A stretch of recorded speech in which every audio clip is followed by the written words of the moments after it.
For this week's Journey to Greatness, we're headed back to Canton, Ohio. 2025 marked the third class for the National High School Football Hall of Fame.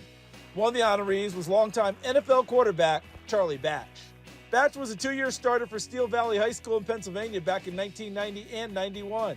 He led the Ironmen to a #1 ranking and into the Class 2A state semifinals in his senior season. Being inducted into the Hall of Fame certainly validates Batch as a special player in a team sport. When you look all the years later, you're like, wow, sometimes memories, people forget about things that are going on. But just to be nominated and getting to that point, I was humbled by that, and ultimately being inducted, I was super grateful for that. And it's just something that you don't do by yourself. It's a combination of a lot of people who help you get to this particular point. So to be here representing Western Pennsylvania, representing our high school, Steel Valley Ironman, I am truly blessed to be able to do so. But you don't have to talk to Batch long to realize that he fully understands he received his awards and accolades in no small part thanks to his teammates with the Detroit Lions, the Pittsburgh Steelers, at Eastern Michigan University, and certainly at Steel Valley High School.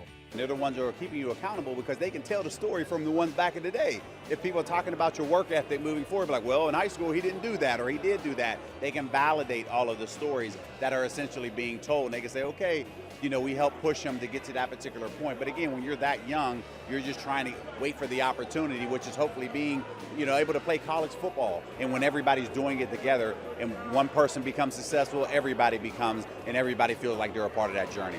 And while talent is still important, the game of getting into college has changed with the transfer portal and NIL. But Batch says one thing remains unchanged: responsibility.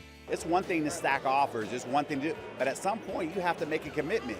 You have to show, okay, this is where you want to go. Why? Because the transfer portal has changed the game. So as you continue to put the hard work in, if you're lucky enough, there's a few out there that can wait for that particular offer, but you got to make a commitment. You got to go out there and do that. And again, it's one of those things to where you think you're good enough, people will follow, people will pay attention to it. Don't focus on the money, focus on your passion. Football first, everything else comes along with it.